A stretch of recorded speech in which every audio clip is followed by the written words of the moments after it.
Hey guys, Crewman here with my weekly profitability update video. I just want to give you a quick tour of the shed.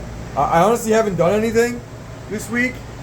Nothing, nothing of note. I guess the only change that I did make was last week I had this rig only was reading 4 cards, and I wanted to make sure the cards weren't broken, so I put them on my bench in the garage, and I finally got around to it. I just had the motherboard settings wrong. If there's any changes that I will be making, it will most likely be gutting this to probably sell the motherboard. I have a 3900X and a motherboard that I got pretty cheap, so I'm going to be mining Raptorium on it, and I'm probably going to replace. I'm going to be replacing a motherboard in one of these. I don't know, one of them that's easy to get out. Maybe this one, or maybe this one, and I'll just hold this mining motherboard for now. I don't know yet. We'll figure it out as we go along. But that's it, really. The AMD rigs are still off. I will be releasing a testing video, hopefully this weekend or the beginning of next week, where I'm trying to figure out my findings and what I'm going to do with my 3 AMD rigs. Spoiler alert, it's not looking good for the 5700 XTs, which means I might end up keeping my Turing GPUs. I don't know. I'm basically just kind of building a pot of money to wait, because I personally think that GPU prices are going to crash sometime in the spring when the 4070 and the 4060 Ti release. I think it's going to drive prices down even further. That's my hope anyway. So I will probably try to snag some more 3070s and 3060 Ti's then. I'm kind of on hold buying AMD GPUs because they're way more difficult to mine with than they should be right now. So, I'm not going to be selling my Navis for sure, but I'm definitely not going to be expanding them. So that's it for the shed. I just wanted to show you what I've been up to. Like I said, there's not really much. It was a quiet week. It was a good week for the miners. The miners were all up. I had no issues, and I was successfully mining ZIL and Nexa all week. So I'll show you guys the benches. As you can see, I told you earlier, I'm testing a 6700 XT on Caspa and ZIL. Have more info on that soon. It's too early to tell on anything, but I want to see if I can at least get that rig back up, and then I might try with the other AMD rig, run some tests on it. Again, here's my final rig. It's my test rig that I will use for different miners. There's nothing new to try out, so it's just mining away on Nexa and ZIL. And I have a feeling that I'm not going to sell these right away, since I will be selling the 5700 XT or 5700 XTs. I've been talking about running tests, and I'm finally going to get off my butt. I'm going to run some more comprehensive tests on these too as soon as I'm done with the 6700 XTs. So that's what I'm mining with everything. I just wanted to show you guys everything. I know I showed you the shed. I want to show you the benches. Now I will go to my profitability.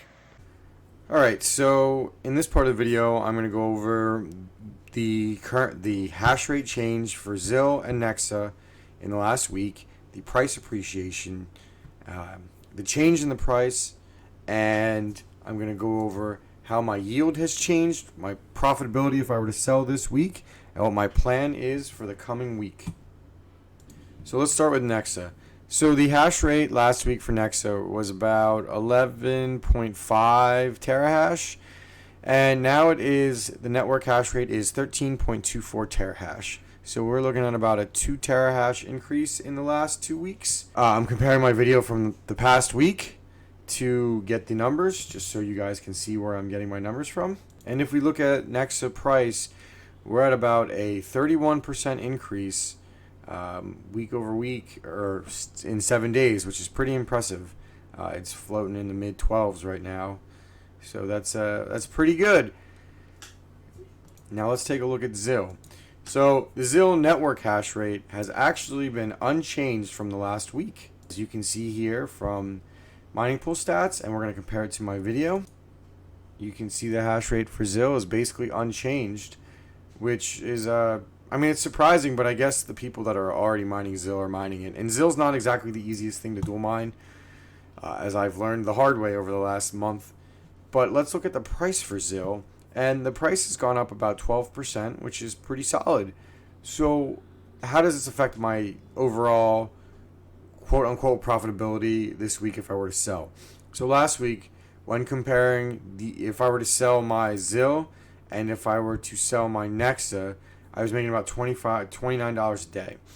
Right now, with the prices the way they were, if I were to sell my Nexa yield and my ZIL yield, I'd be making $32 a day.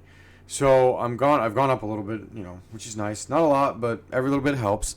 I sold a little bit of Nexa last week because I thought the price was going to go down, and obviously I was wrong. I mean, I didn't sell it too much off the current price right now, so it's not the worst thing in the world. So that means I probably won't be selling till about the end of the month, depending on how the price goes, because I only need to sell about a few hundred more worth to cover half my electric bill, because like I said, I want to cover half my electric bill, and then the other half I'm going to hold. Now I think I'm going to convert it into BTC or ETH. I'm not sure yet. I'll probably figure that out around at the end of the month. But that's my plan right now. Overall, I'm happy I kept on this week, or I'm happy I stayed on this week. My plan for the next week will be on all my NVIDIA GPUs is to continue what I'm doing. There have been no new miners that have came out in the last week, so I'm currently on what I feel is the most profitable, the miner with the most profitable settings. Now, none of this is financial advice, but it is better to dual mine ZIL and Nexa than just Nexa, because you get I think you get about a 20% profit boost. So that's, it's extra money, and every little bit helps. It's extra yield, and every little bit helps in this bear market. As you saw, I have a 6,700 on a test bench mining Caspa and ZIL, and I'm currently trying to figure out if I can get those things to be profitable right now. So maybe in the next week I have an update on that. I'll be releasing a video on it probably in the next few days, just on my initial findings, and I will be, updating with more videos as I go along. So hopefully I can get some AMD GPUs back up, and I don't know what I'm going to do with the 5700 XTs, whether I'm going to keep them or I'm going to sell them. Still kind of up in the air on that. Anyway, that's this week's profitability video. So far so good. It's been it definitely hasn't been as good as last month, but it certainly hasn't been a bad month, and we're showing that at my electricity rate, which is 11 cents per kilowatt hour, we're still making some money. So thank you for watching. I know your time is valuable. Please like and subscribe, and I'll see you on the next one. Croup Man out.